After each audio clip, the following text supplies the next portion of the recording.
Hello दोस्तों, नमस्कार। Skill take परिवार में आप सभी का एक बार फिर से स्वागत है।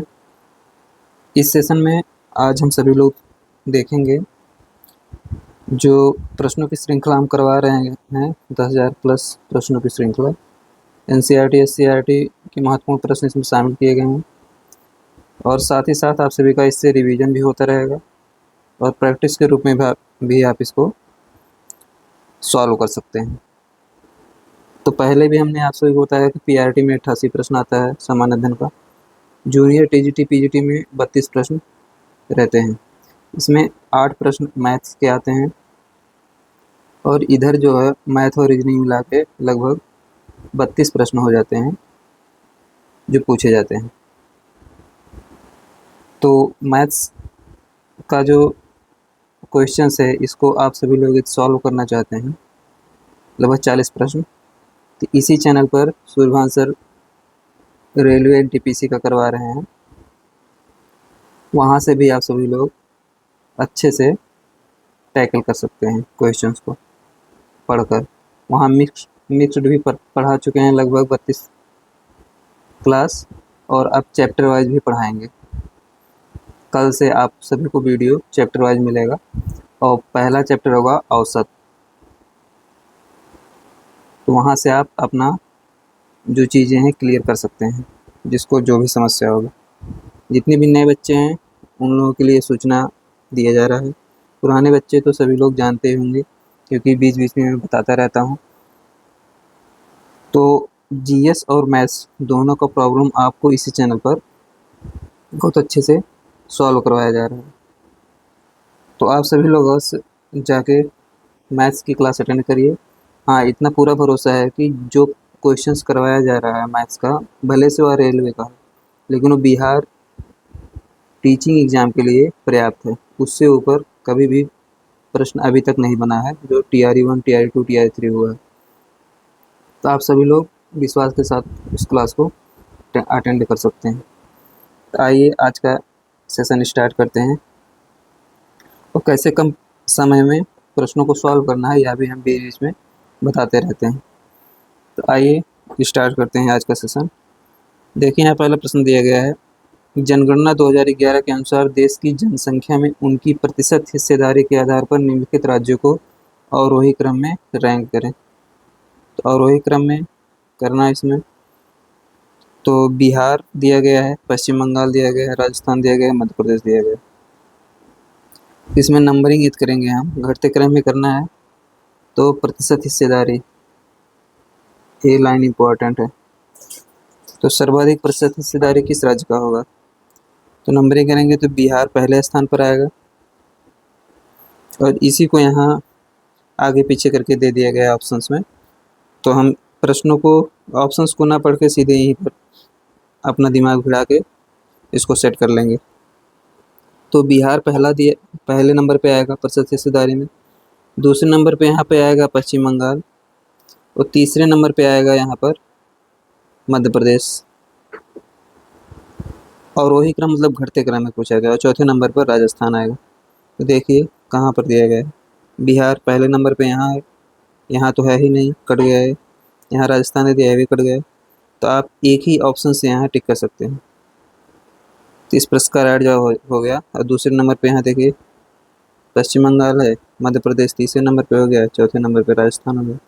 तो तीसरा प्रश्न यहाँ, तीसरा ऑप्शन यहाँ करेक्ट है।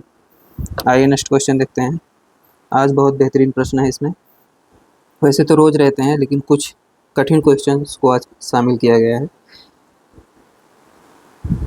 दूसरा प्रश्न यहाँ दिया गया है, विधानसभा का सदस्य बनने के लिए व्यक्ति की आयु न्यूनतम वर्ष होनी चाहिए।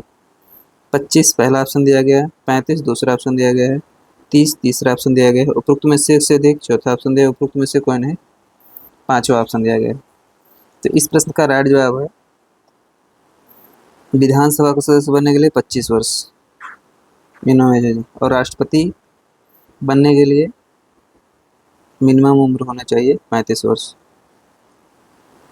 जैसा कि आप सब यहाँ देख पा रहे होंगे। आइए नेक्स्ट क्वेश्चन देखते हैं।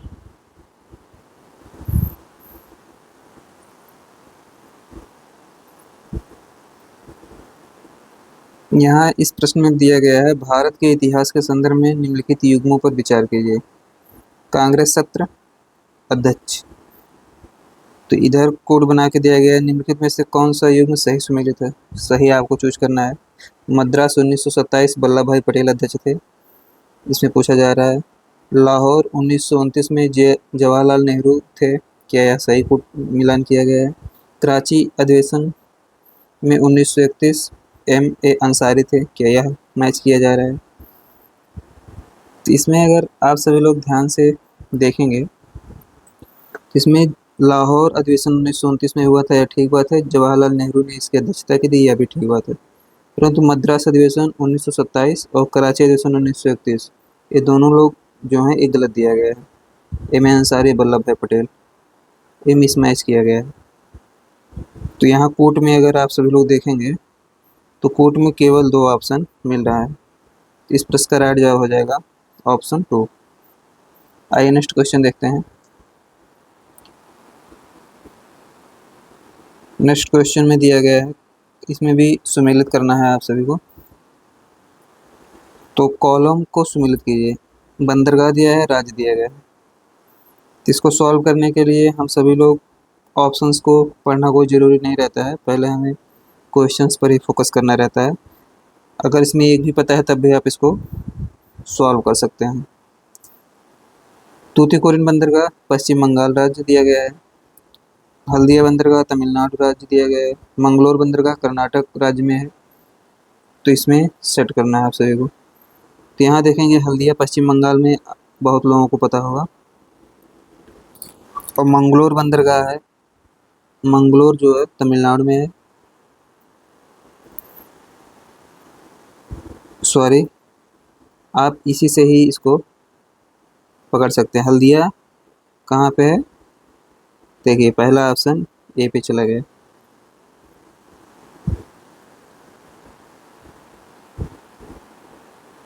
सॉरी, ये नहीं है, दूसरा ऑप्शन, दूसरा ए कहाँ पे है? यहाँ पर है और यहाँ पर।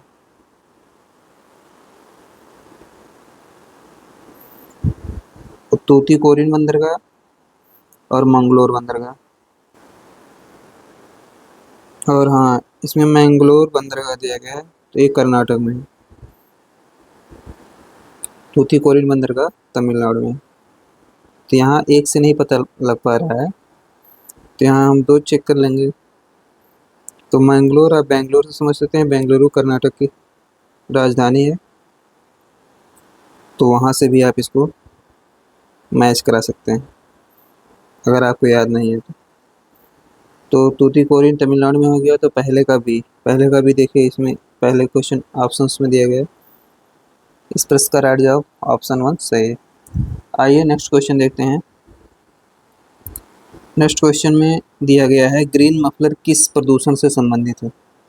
ग्रीन मफलर किस प्रदूषण से संबंधित है? तो मृदा दिया गया है पहला ऑप्शन, वायु दिया गया है दूसरा ऑप्शन, शोर दिया गया है तीसरा ऑप्शन, उपरोक्त में से एक से अधिक चौथा ऑप्शन दिया गया, उपरोक्त में से कोई नहीं पांचवा ऑप्शन दिया गया है। तो इस प्रश्न का राइट जवाब हो जाएगा, वैसे तो ग्रीन मफलर शोर से संबंधित है, परंतु यहाँ जो ऑप्शन सेट किया गया है उपरोक्त में से एक से अधिक एक ऑप्शन दिया गया है, इसलिए इसमें वायु को भी हम शामिल कर लेंगे। दोनों इसमें करेक्ट है। ग्रीन मफलर में जनरली आपको शोर ही मिलेगा, आप इसको विशेष ध्यान दीजिएगा, लेकिन वायु को भी इसमें शामिल किया गया क्योंकि वायु की गुणवत्ता को भी सुधारना है, तो इसलिए ग्रीन मफलर में उपरोक्त में से एक से अधिक इस क्वेश्चन के हिसाब से यहाँ सही है। तो आइए नेक्स्ट क्वेश्चन देखते हैं। इसको आपको पता होगा ग्रीन मफलर क्या होता है। ऐसे सड़क है, सड़क के किनारे पेड़ों को लगा दिया जाता है जिससे वो शोर की आवाज़ कम हो, और साथ ही साथ जो वाहनों से धुएँ निकलते हैं वह भी कंट्रोल रहे, जिससे वायु प्रदूषण भी कम हो। तो दोनों से संबंधित है। अभी यहाँ उपरोक्त में से एक से अधिक नहीं होता तो हम शोर को ही टिक करते हैं। आइए नेक्स्ट क्वेश्चन देखते हैं। गांधी जी की सक्रियता और करियर के प्रारंभिक चरण के दौरान उनसे जुड़े निम्नलिखित व्यक्तियों पर विचार करें। तो यहाँ 4 नाम दिया गया है। अम्बालाल साराभाई पहला नाम दिया गया है, ब्रिज किशोर दूसरा नाम दिया गया है, महादेव देसाई तीसरा नाम दिया गया है, नरहरि पारेख चौथा नाम दिया गया है। उपरोक्त सूचीबद्ध व्यक्तियों में से 1918 में अहमदाबाद में मालिक विवाद के दौरान गांधी जी के सक्रिय समर्थक कौन थे? तो सक्रिय समर्थक यहाँ ढूंढना है। तो इसमें तो सभी का नाम आता है, अम्बालाल साराभाई भी थे, ब्रिज किशोर भी थे, महादेव देसाई भी थे, नरहरि पारेख भी थे। तो इस हिसाब से इस प्रश्न का राइट जवाब हो जाएगा ऑप्शन नंबर 3। 1 2 3 4 सभी लोग इसमें शामिल थे और सक्रिय समर्थक में चारों लोगों का नाम आता है। तो इस प्रश्न का राइट जवाब हो जाएगा ऑप्शन 3। आइए नेक्स्ट क्वेश्चन देखते हैं। क्वेश्चन को पढ़ते ही समय आपके दिमाग में चीज़ें रन करनी चाहिए, जो आप कॉन्सेप्ट पढ़े रहते हैं। कुछ ना कुछ चीज़ें आपके दिमाग में आ जानी चाहिए। जैसे देखिए, किस प्रमुख समाज सुधारक को मूल शंकर के नाम से जाना जाता है? स्वामी विवेकानंद, रामकृष्ण परमहंस, स्वामी दयानंद सरस्वती, उपरोक्त में से एक से अधिक, उपरोक्त में से कोई नहीं। इस प्रश्न का राइट जवाब है स्वामी दयानंद सरस्वती। मूल शंकर के नाम से इन्हीं को जाना जाता है। इन्होंने ब्रह्म समाज की स्थापना भी की थी।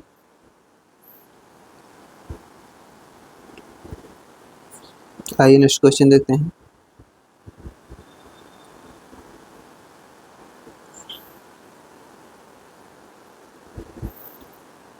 एक मई 2024 से सभी भारतीय रिमोट सेंसिंग उपग्रह डेटा और उत्पादों के प्रबंधन के लिए कौन सा संगठन जिम्मेदार होगा?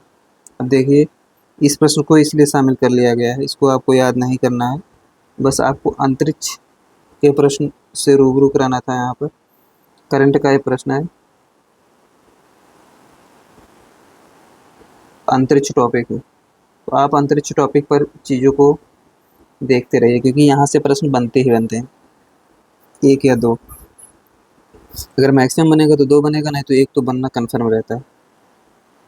तो यहाँ नाम दिया गया भारतीय अंतरिक्ष अनुसंधान संगठन इसरो ने, इसकी संगठन की जिम्मेदारी होगी।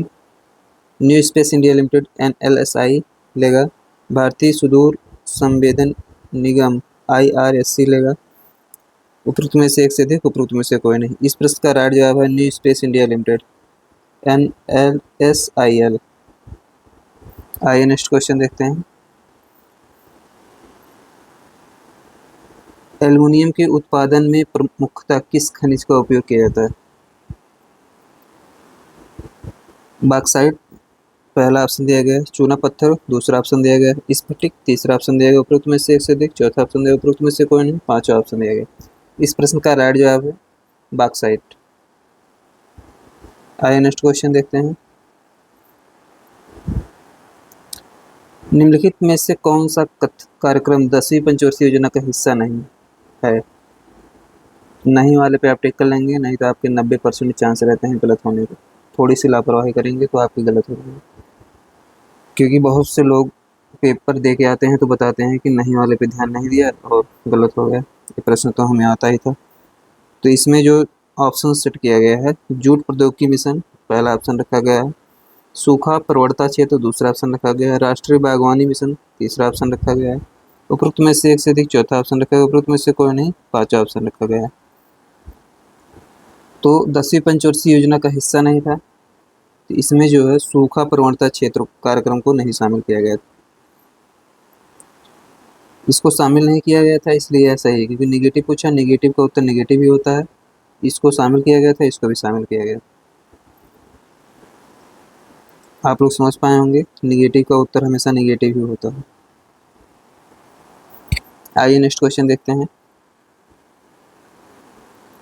अब देखिए, इसमें पुरस्कार राशि पूछ लिया गया। ICC T20 विश्व कप 2024 के लिए घोषित कुल पुरस्कार राशि कितनी है? $5.6 मिलियन पहला ऑप्शन दिया गया है, $11.25 मिलियन दूसरा ऑप्शन दिया गया है, $23.5 मिलियन तीसरा ऑप्शन दिया गया, उपरोक्त में से एक से अधिक चौथा ऑप्शन है, उपरोक्त में से कोई नहीं, पांचवा ऑप्शन है। इस प्रश्न का राइट जवाब है $11.25 मिलियन। दूसरा ऑप्शन यहाँ सही है। आइए नेक्स्ट क्वेश्चन देखते हैं। ये फैक्ट्स है, ये आपको पता होना चाहिए, वो आप पहले से तैयार किए हैं तभी आप इसको कर पाएंगे, और नहीं तो यहाँ पर आप चीज़ों को समझ लीजिए, दिमाग में सेट कर लीजिए। विभाजन के बाद कौन सा शहर पूर्वी बंगाल की राजधानी बना? देखिए इसमें प्रश्न है तो बहुत आसान प्रश्न, लेकिन जल्दीबाजी में पूर्वी बंगाल के बजाय आप पश्चिमी बंगाल राजधानी कलकत्ता लगा देंगे तो गलत हो जाएगा। तो यहाँ पे कलकत्ता दिया गया है, पूर्वी बंगाल मतलब आज का बांग्लादेश। ढाका दूसरा ऑप्शन सेट किया गया है, रंगून तीसरा ऑप्शन दिया गया है, उपरोक्त में से एक से अधिक, चौथा उपरोक्त में से कोई नहीं, पांचवा ऑप्शन। इस प्रश्न का राइट जवाब हो जाएगा ढाका। पूर्वी बंगाल और पश्चिमी बंगाल, इसे देखिए ये इंडिया का मैप हुआ, बांग्लादेश कुछ इस तरीके से है यहाँ पे,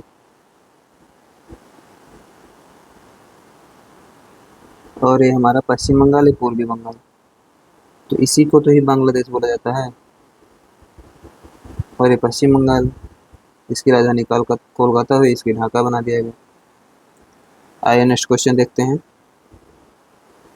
इस प्रश्न में बोला गया है निम्नलिखित में से किस वर्ष में सविनय अवज्ञा अभियान पूरी तरह समाप्त हो गया था? सविनय अवज्ञा आंदोलन पूरी तरह से समाप्त हो गया था।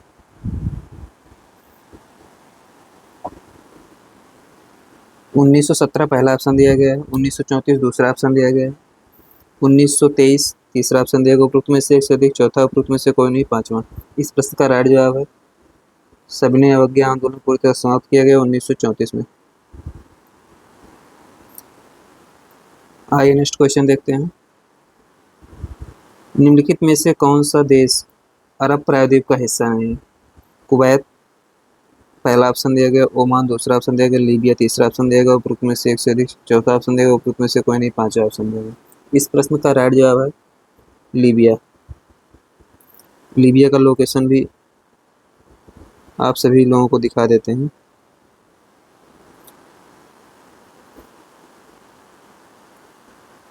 ओमान और कुवैत या तो अरब प्रायद्वीप का हिस्सा है, नहीं पूछा है, यही लीबिया नहीं है, इसलिए इस प्रश्न का राइट जवाब ओमान और कुवैत इसमें शामिल है अरब प्रायद्वीप में।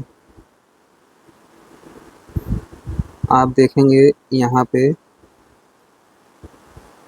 कुछ इस तरीके से साउथ अफ्रीका हुआ, यहाँ आपका अरब प्रायद्वीप का हिस्सा है कुछ इस तरीके से।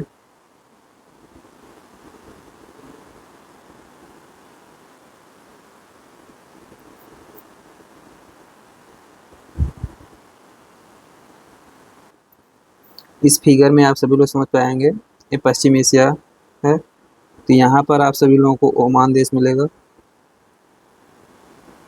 और आपको कुवैत देश यहाँ मिलेगा, और जो लीबिया है वो आपको यहाँ मिलेगा।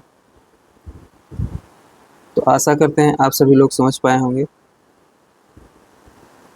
लीबिया साउथ अफ्रीका का देश है, ये अरब प्रायद्वीप का हिस्सा नहीं है। आइए नेक्स्ट क्वेश्चन देखते हैं। नेक्स्ट क्वेश्चन में दिया गया है भारतीय संविधान के भाग 14A के अनुसार जो माता पिता या संरक्षक हैं उनका यह कर्तव्य है कि वह अपने बच्चे या जैसे भी मामला हो वर्ष की आयु के बीच के प्रतिपालक को शिक्षा के अवसर प्रदान करें। तो 2 से 6 वर्ष के लिए ऐसा नियम बनाया गया है, 6 से 14 वर्ष के लिए बच्चों को बनाया गया, 6 से 12 वर्ष के बच्चों के लिए बनाया गया, उपरोक्त में से एक से अधिक, उपरोक्त में से कोई नहीं। इस प्रश्न का राइट जवाब है 6 से 14 वर्ष के बच्चों के लिए यह नियम बनाया गया। आइए नेक्स्ट क्वेश्चन देखते हैं। नेक्स्ट क्वेश्चन में दिया गया है भारत का सबसे बड़ा डाकघर किस शहर में स्थित है? सबसे बड़ा डाकघर आपको बताना है, हैदराबाद शहर में स्थित है, पहला ऑप्शन दिया गया, चेन्नई शहर में स्थित है, दूसरा ऑप्शन मुंबई शहर में स्थित है, तीसरा ऑप्शन दिया गया उपरोक्त में से एक से अधिक, चौथा ऑप्शन सेट किया गया है, उपरोक्त में से कोई नहीं, पांचवा ऑप्शन सेट किया गया। इस प्रश्न का राइट जवाब है मुंबई। मुंबई में भारत का सबसे बड़ा डाकघर है। आइए नेक्स्ट क्वेश्चन देखते हैं। नेक्स्ट क्वेश्चन में फॉरवर्ड ब्लॉक की स्थापना निम्नलिखित में से किसके द्वारा की गई? फॉरवर्ड ब्लॉक तो महात्मा गांधी पहला ऑप्शन दिया गया, सुभाष चंद्र बोस दूसरा ऑप्शन दिया गया, सरदार वल्लभ भाई पटेल तीसरा ऑप्शन दिया गया, उपरोक्त में से एक से अधिक, चौथा ऑप्शन दिया गया, उपरोक्त में से कोई नहीं, पांचवा ऑप्शन दिया गया। इस प्रश्न का राइट जवाब हो जाएगा Subhash Chandra Bose. Option 2 is the correct option. Forward Bloc की स्थापना सुभाष चंद्र बोस ने जब 1939 में ये अपने पद से इस्तीफा दे दिए, अध्यक्ष के पद से, जो कांग्रेस के अध्यक्ष बने थे, तो उन्होंने अपना एक फॉरवर्ड ब्लॉक नाम की संस्था बनाई थी उसके बाद। आइए नेक्स्ट क्वेश्चन देखते हैं। निम्नलिखित क्रांतिकारी नेताओं में से किसने निचली जातियों की स्थितियों की तुलना संयुक्त राज्य अमेरिका के अश्वेत दासों से की है? संयुक्त राज्य अमेरिका के अश्वेत दासों से की है। ईवी रामास्वामी नायकर पहला ऑप्शन दिया गया है, डॉक्टर बी आर अम्बेडकर दूसरा ऑप्शन दिया गया, ज्योतिबा फुले तीसरा ऑप्शन दिया गया, उपरोक्त में से एक से अधिक चौथा ऑप्शन दिया गया, उपरोक्त में से कोई नहीं पांचवा ऑप्शन दिया गया। तो इस प्रश्न का राइट जवाब है ज्योतिबा फुले। ये महाराष्ट्र के थे। इनकी एक प्रसिद्ध पुस्तक है गुलामगिरी।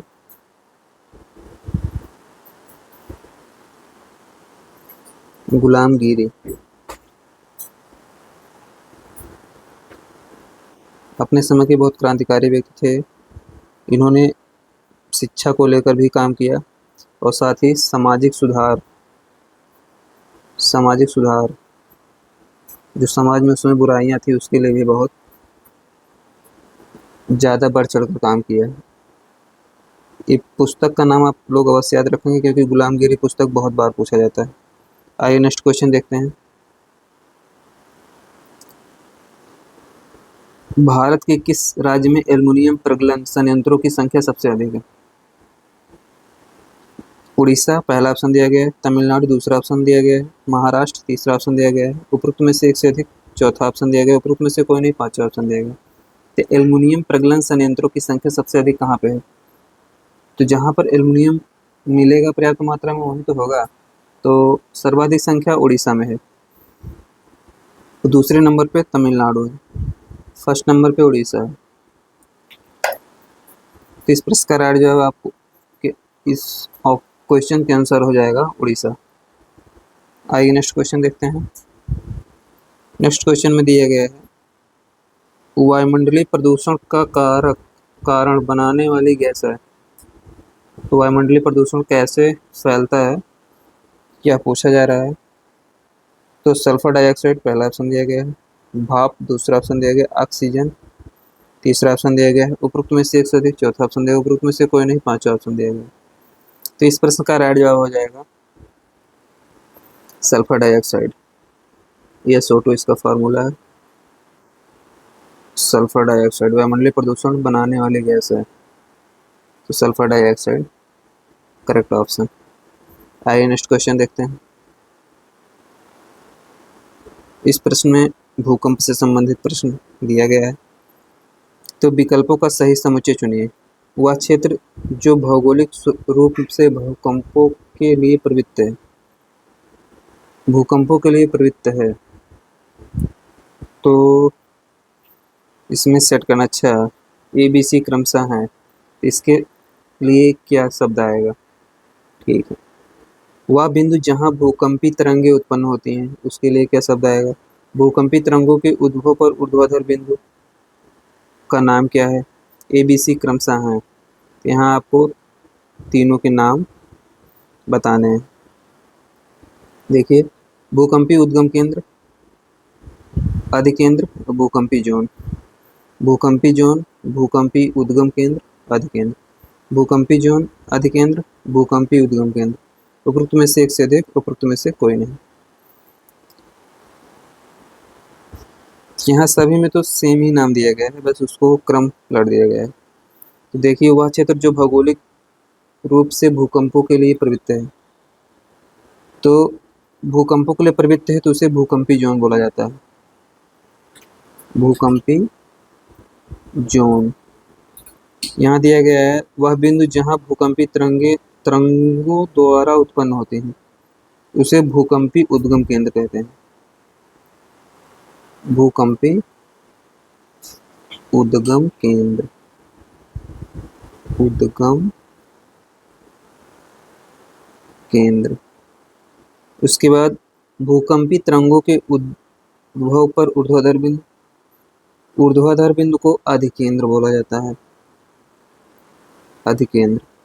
अब आप इसको मैच करा सकते हैं। तो देखिए इसमें क्या दिया गया है।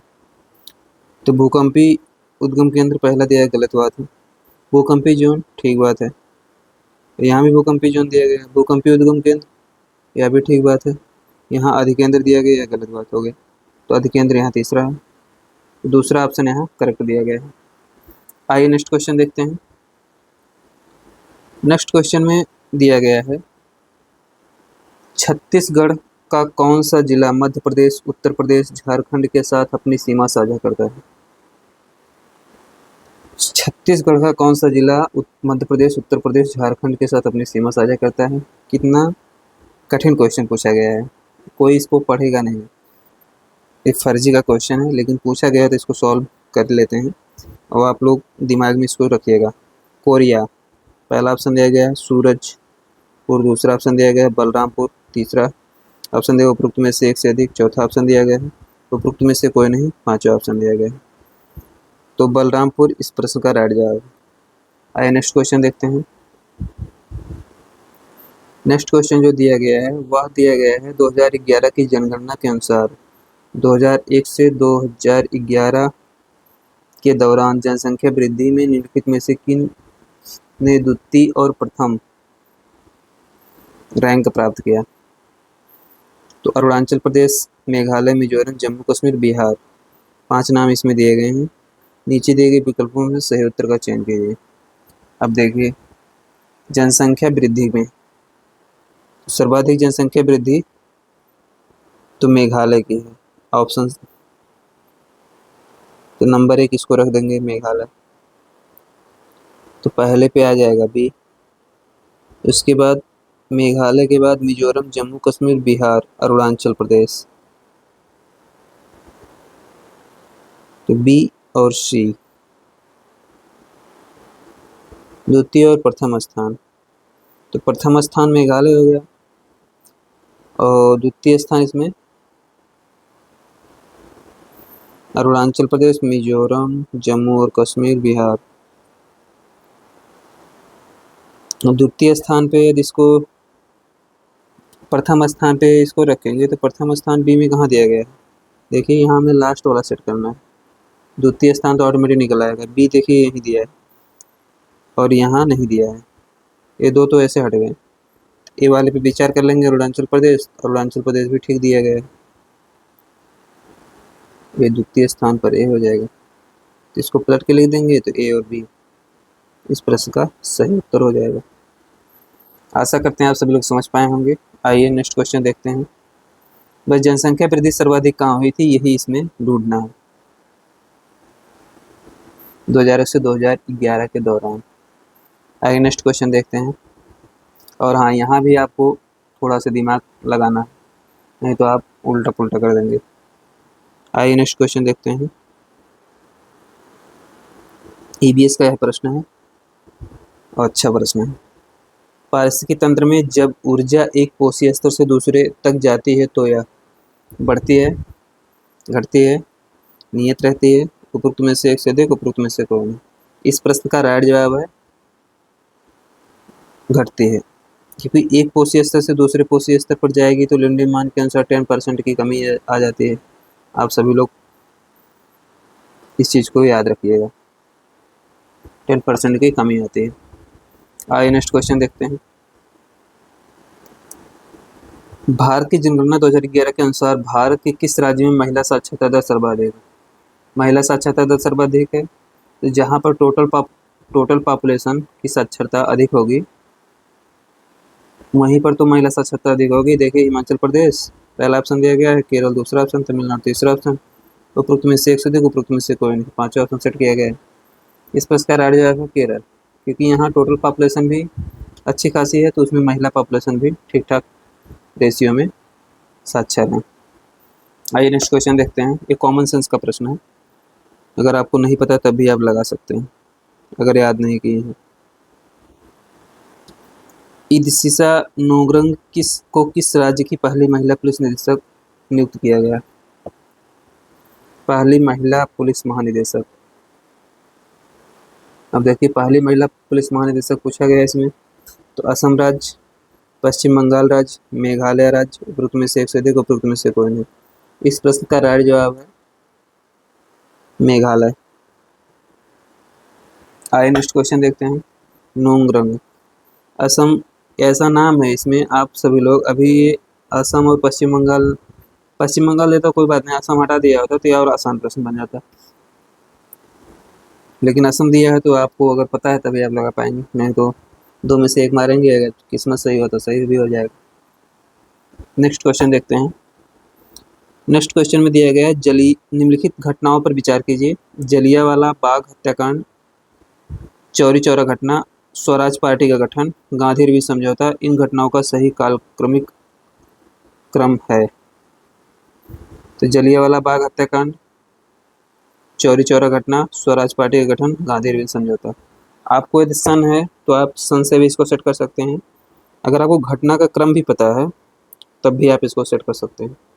तो घटना के क्रम में जैसे देखिए जलियांवाला बाग हत्याकांड पहले हुआ था, फिर चौरी चौरा की घटना हो जाती है, फिर स्वराज पार्टी का गठन होता है, फिर गांधी रवि समझौता 1932, स्वराज पार्टी का गठन ये तो लास्ट में हो गया, जलियांवाला बाग हत्याकांड 1919।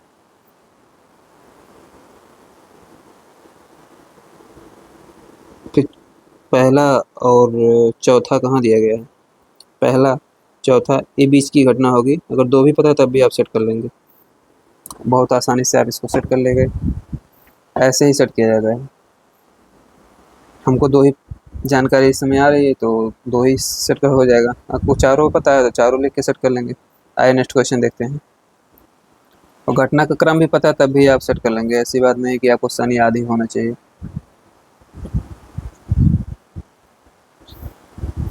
इस प्रश्न में दिया गया है निम्नलिखित में से कौन मीठे पानी के प्रमुख स्रोत हैं।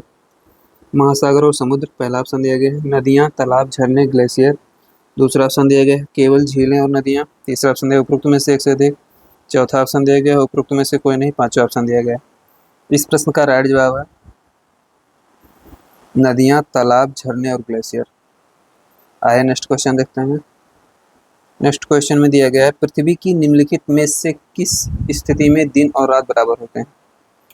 ग्रीष्म आयनात पहला ऑप्शन दिया गया, शीतकालीन आयनात दूसरा ऑप्शन दिया गया, विषुव तीसरा ऑप्शन दिया गया है, उपरोक्त में से एक से अधिक चौथा ऑप्शन दिया, उपरोक्त में से कोई नहीं पांचवा ऑप्शन दिया गया। इस प्रश्न का राइट जवाब होगा विषुव। विषुव जो होता है दिन रात और बराबर होते हैं विषुव की स्थिति में। यहाँ नेक्स्ट क्वेश्चन दिया गया सिल्वीकल्चर। सिल्वीकल्चर संबंधित है, देखिए सब्जी के वृक्षारोपण से पहला ऑप्शन दिया गया, रेशम के कीट पालन से, वानिकी से, उपरोक्त में से सीधे उपरोक्त में से कोई नहीं। बहुत लोग इसमें रेशम के कीट पालन से भी ऑप्शन टिक कर देंगे, लेकिन इस प्रश्न का राइट जवाब है वानिकी से। रेशम कीट पालन जो होता है वो सेरीकल्चर होता है, सेरीकल्चर। और यहाँ दिया गया है सिल्वीकल्चर। इन दोनों में बहुत अंतर होता है, सेरीकल्चर और सेरीकल्चर में लिखने में भी अंतर है, प्रोनाउंसिएशन में भी अंतर है, और वैसे तो अंतर है ही।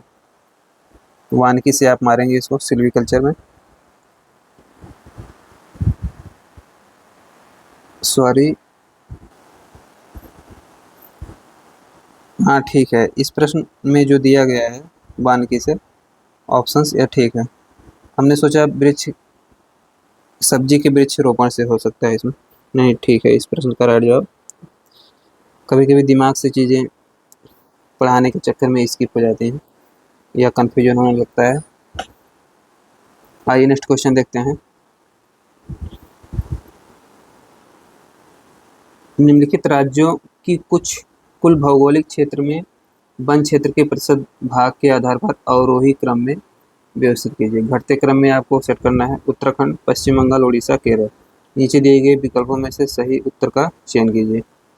तो घटते क्रम में आपको सेट करना है। तो इस प्रश्न में जो दिया गया है तो आप सभी लोग सर्वाधिक वन क्षेत्र प्रतिशत कहाँ समझ सकते हैं, जहाँ पर वर्षा सर्वाधिक होगी, जहाँ पर मानसून पहले आएंगे। तो केरल जो है आपका सर्वाधिक है, तो डी से ही आप पकड़ लेंगे केरल, यहाँ दिया गया है। इस प्रश्न का राइट जवाब यही होगा। और आपको सेट करना है पश्चिम बंगाल में यहाँ सबसे कम होगा। देखिए बी वाला ऑप्शन सबसे लास्ट में दिया गया है, ऐसे भी आप सेट कर सकते हैं। और क्रम देखेंगे तो केरल, उसके बाद क्या आएगा घटते क्रम में उत्तराखंड, उत्तराखंड के बाद आएगा उड़ीसा, उड़ीसा के बाद पश्चिम बंगाल।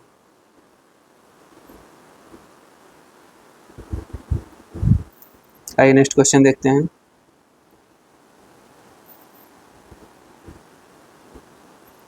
जैविक पर्यावरण में क्या शामिल है? जैविक पर्यावरण में क्या शामिल है? उत्पादक, उपभोक्ता, अपघटक, उपरोक्त में से एक से अधिक, उपरोक्त में से कोई नहीं। इसमें तीनों शामिल है जैविक पर्यावरण में।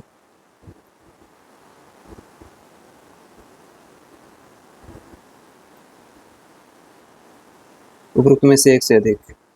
आइए नेक्स्ट क्वेश्चन देखते हैं। नेक्स्ट क्वेश्चन में दिया गया समुद्री बर्फ पृथ्वी की जलवायु को निर्धारित करने में मदद करती है। इसके अनुसार समुद्री बर्फ पर पड़ने वाली सूर्य की रोशनी का कितना प्रतिशत वापस अंतरिक्ष में परावर्तित होता है? सूर्य की रोशनी का कितना प्रतिशत वापस अंतरिक्ष में परावर्तित होता है? 80%, 70%, 75%, उपरोक्त में से अधिक, उपरोक्त में से कोई नहीं। जो समुद्री बर्फ पर पड़ने वाली सूर्य की रोशनी उसका 80% भाग जो होता है वह वापस अंतरिक्ष में परिवर्तित हो जाता है। सूर्य तप एक चैप्टर है एनसीईआरटी में, वहाँ यह बहुत बेहतरीन तरीके से दिया गया है। तो जिसको भी डिटेल अध्ययन करना है वो वहाँ पे जाके देख सकते हैं। 11th की एनसीईआरटी है। आइए नेक्स्ट क्वेश्चन देखते हैं। निम्नलिखित में से कौन सा ईंधन न्यूनतम पर्यावरणीय प्रदूषण उत्पन्न करता है? डीजल, पहला ऑप्शन दिया गया केरोसिन, दूसरा ऑप्शन दिया गया हाइड्रोजन, तीसरा ऑप्शन दिया गया उपरोक्त में से एक से अधिक, चौथा ऑप्शन दिया उपरोक्त में से कोई नहीं, पांचवा ऑप्शन दिया गया। इस प्रश्न का राइट जवाब है हाइड्रोजन। हाइड्रोजन जो है न्यूनतम पर्यावरणीय प्रदूषण उत्पन्न करते हैं। आइए नेक्स्ट क्वेश्चन देखते हैं। इकोलॉजी शब्द किसने गढ़ा है? Eugenius Warming, Charles Darwin, Ernst Haeckel, उपरोक्त में से एक से अधिक, उपरोक्त में से कोई नहीं। तो इकोलॉजी शब्द अर्नेस्ट हैकेल ने दिया था। इस प्रश्न का राइट जवाब ऑप्शन 3 इज द करेक्ट। आइए नेक्स्ट क्वेश्चन देखते हैं। और इसमें जो है Charles Darwin origin of species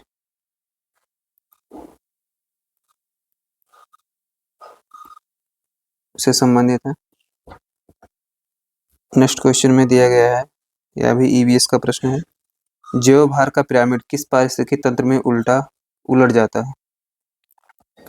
one में उलट जाता है, पहला ऑप्शन दिया गया, तालाब में उलट जाता है, दूसरा ऑप्शन दिया गया घास से स्थल में उलट जाता है, तीसरा ऑप्शन दिया उपरोक्त में से एक से अधिक, चौथा ऑप्शन उपरोक्त में से कोई नहीं, पांचवा ऑप्शन। इस प्रश्न का राइट जवाब है तालाब। तालाब में जो है उलट जाता है, क्योंकि देखिए तालाब का जो पारिस्थितिकी पिरामिड बनता है वो उल्टा बनता है, क्योंकि जो छोटे जीव जंतु होते हैं वो नीचे होते हैं और जो बड़ी मछली होती है, बड़ी मछली ऊपर होती है, छोटी मछली और उसके साथ ही शैवाल या फिर अन्य चीजें। तो यहाँ पारिस्थितिकी तंत्र उलट जाता है। आइए नेक्स्ट क्वेश्चन देखते हैं। सप्तर सितारा मंडल में कितने मुख्य तारे हैं जिनकी आकृति बड़े डिपर जैसी है? पहला ऑप्शन दिया गया है 5 तारे, दूसरा ऑप्शन दिया गया है 7 तारे, तीसरा ऑप्शन दिया गया है 4 तारे, चौथा ऑप्शन दिया गया उपरोक्त में से एक से अधिक, पांचवा ऑप्शन उपरोक्त में से कोई नहीं। इस प्रश्न का राइट जवाब है 7 तारे। सप्तर्षि तारामंडल में 7 तारे होते हैं जो कुछ आकृति उल्टे 5 के आकार की होती है, ऐसे करके कुछ ऐसे होती है।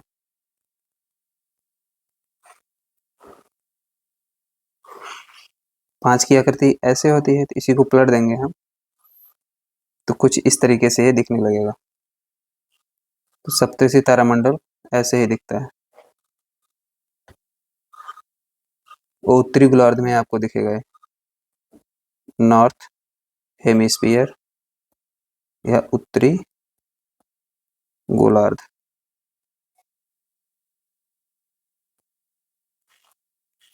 आइए नेक्स्ट क्वेश्चन देखते हैं। नेक्स्ट क्वेश्चन में दिया गया है, कौन सा भारतीय संगीत का सर्वोच्च नागरिक सम्मान भारत रत्न पाने वाले पहले गायक हैं? Zakir Hussain, A R Rahman, M S Subbulakshmi, उपरोक्त में से एक से अधिक, उपरोक्त में से कोई नहीं। इस प्रश्न का राइट जवाब है M S Subbulakshmi. M S Subbulakshmi ji ने भारत रत्न पाने वाले पहले गायक। ये काफी महान संगीतकार थी अपने टाइम के, इसीलिए इनको भारत रत्न दिया गया था। वैसे जितने भी महान लोग हैं उन्हीं को भारत रत्न मिलता है, लेकिन आपको ऐसे याद रखेंगे, महान एम एस सुब्बुलक्ष्मी। आइए नेक्स्ट क्वेश्चन देखते हैं। जैव विविधता संरक्षण निम्न में से किसके लिए महत्वपूर्ण है? पशुओं के लिए, पशुओं एवं पौधों, जीवों के लिए, उपरोक्त में से एक से अधिक, उपरोक्त में से कोई नहीं। तो जैव विविधता का संरक्षण जीवों के लिए महत्वपूर्ण है। अब यहाँ पर बहुत लोग पौधे, पशु एवं पौधे भी मार देंगे, ये गलत बात है। पशुओं के लिए नहीं किया जाता, ज्यादातर जीवों के लिए किया जाता है जैव विविधता का संरक्षण। आप इसको याद रखेंगे, इम्पोर्टेंट है, कंफ्यूजन में आप इसको गलत भी मार सकते हैं। तीसरा प्रश्न इसका राइट जवाब, तीसरा ऑप्शन इसका राइट जवाब। आइए नेक्स्ट क्वेश्चन देखते हैं। नेक्स्ट क्वेश्चन में दिया गया है, जल प्रदूषण के कारण निम्न में से कौन सी बीमारियां होती हैं? हैजा, टाइफाइड, हैजा और टाइफाइड दोनों, उपरोक्त में से एक से अधिक, उपरोक्त में से कोई नहीं। तो इस प्रश्न का राइट जवाब है हैजा और टाइफाइड दोनों, क्योंकि दोनों ही जल जनित, जल के प्रदूषण से ही बीमारियां होती हैं। जल प्रदूषण से हैजा और टाइफाइड दोनों बीमारियां होती हैं।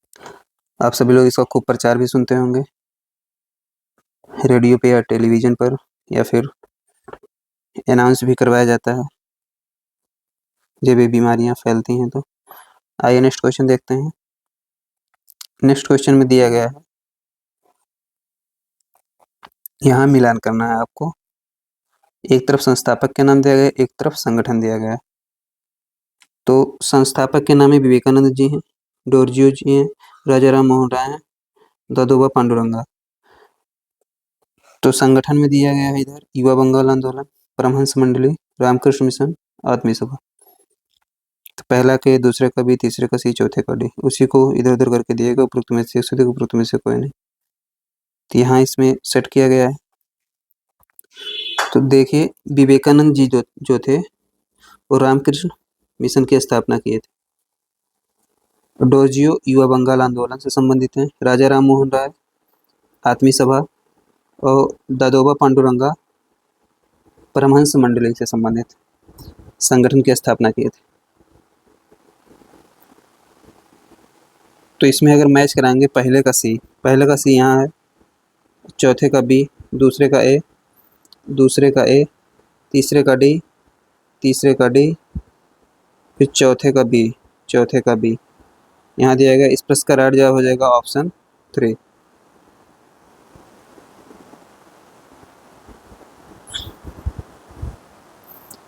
तो बहुत आसानी से हमने इसको मैच करा के दिखा दिया आप सभी को। आप सभी लोगों को ये पता नहीं होगा, इसमें एक भी पता होगा तब भी आप टिक कर सकते हैं, अगर यहाँ थोड़ा सा लूप होल किया गया होगा। किसी किसी में एक से नहीं हो पाता है और किसी किसी में हो जाता है, मैक्सिमम में हो जाता है, कभी कभी गड़बड़ाता है। तो आप सभी लोगों को ये पता नहीं होगा, तो आपको हमने इसमें मैच करा के बता दिया है। तो आप इन चारों नाम को याद कर लेंगे, क्योंकि ये बहुत इंपॉर्टेंट नाम कहीं ना कहीं पर आते रहते हैं, कभी कभी अकेले ही पूछ लिया जाता है। जैसे परमहंस मंडली संगठन की स्थापना किसने की थी? दादोबा पांडुरंगा दे देगा। यदि आपको पता है तो आप टिक कर पाएंगे, नहीं तो गलत हो जाएगा। तो दोस्तों आज के लिए बस इतना ही है, और आप सभी को यह बताना चाहते हैं कि जितने भी नए बच्चे हैं, नए बच्चे इस वीडियो को देखते हैं, उन सभी को पहले के जो हमने वीडियो यहाँ पर अपलोड किया है, क्लासेस करवाई हैं, उसको अवश्य ही देख लेना। मैं इस पे इसलिए जोर दे रहा हूँ क्योंकि वहाँ पर भी बहुत बेहतरीन प्रश्न करवाए गए हैं और यहाँ भी अच्छे से चल रहे हैं, क्योंकि जब पूरा कंप्लीट आपको एक दूसरे से लिंक करके चीज़ समझ पाएंगे। और जितने भी बच्चे देख रहे हैं, इन सभी लोगों के लिए सूचना है कि आप सभी लोग निश्चिंत होकर इसको पढ़िए, भरोसा करिए, निश्चित रहिए, क्योंकि हम इसमें बहुत बेहतरीन प्रश्न को शामिल किए हैं। 10,000 प्रश्न ऐसे ही नहीं बोल दिए हैं कि करवाने के लिए आपको कुछ सोच के ही बोले हैं। बस आपको एक काम और कर लेना है इसके साथ साथ, कि आपको जहाँ भी प्रॉब्लम हो रही हो क्वेश्चन को सॉल्व करते समय, उसको आप पॉज करके रखिए या फिर स्क्रीनशॉट लेके रखिए या उसको लिख के रखिए किसी कॉपी में। फिर उसको आपको कहीं पर किसी बुक से या किसी टीचर से या यूट्यूब पर आप ऐसे टॉपिक का नाम लिख सर्च करके उसको आप समझ लीजिए। इससे आपकी तैयारी इतनी बेहतरीन हो जाएगी कि आपको जो 88 प्रश्न आते हैं पीआरटी में या 32 प्रश्न उसमें आते हैं, इसमें दिक्कत नहीं होगा। बड़े आराम से आप इसमें 70 प्लस कर पाएंगे और यहाँ पर आप 25 प्लस कर पाएंगे बेहतरीन तरीके से। क्योंकि आप थ्योरी तो बहुत पढ़े होंगे लेकिन आप प्रैक्टिस नहीं करेंगे ना, तो आपको चीज़ें जो आसान प्रश्न रह रहते हैं वहाँ भी आप धोखा खा जाएंगे। प्रैक्टिस बहुत ज़रूरी है और साथ ही साथ रिवीजन। यहाँ आपको दोनों चीज़ करवाया जाए, रिवीजन भी आपका हो जा रहा है और साथ ही साथ हम प्रैक्टिस भी करवा रहे हैं। 40 प्लस प्रश्नों की प्रैक्टिस यहाँ हम करवाते हैं। 40 है, 45 है, 42 क्वेश्चन है, तो कम प्रश्न आपका नहीं है, बहुत प्रश्न हो जाते हैं। अगर आप देखेंगे तो एक प्रश्न में लगभग 2 प्रश्न से कम नहीं है। जैसे इसमें 4 प्रश्न मिल गया, किसी में 2 मिलता है, किसी में 3 मिलता है। इससे आप मल्टीप्लाई करेंगे 40 गुणे 2 तो 80 हुआ। 3 से मल्टीप्लाई कर देंगे, एवरेज लेंगे तो लगभग 100 से अधिक प्रश्न एक वीडियो में आपको सीखने को मिलता है। बस आप अच्छे से सीखिए और ज़्यादा इधर उधर मत भटकिए, क्योंकि जितना आप भटकेंगे उतना ही दिक्कत होगा। क्योंकि सभी लोग करवाते हैं, बस तरीका सबका अलग अलग रहता है। सभी यही प्रश्न घुमा फिरा के सभी लोग करवाएंगे, किसी न किसी टीचर के द्वारा ये करवाया ही जाएगा। लेकिन आप एक जगह अस्थायी होकर पढ़िए, भरोसा करके पढ़िए, जितनी बातें बता रहे हैं उसको आप फॉलो करिए, आपके अंदर इम्प्रूवमेंट अवश्य आएगा। तो आज के लिए बस इतना ही। नेक्स्ट वीडियो में फिर मुलाकात होगी। धन्यवाद।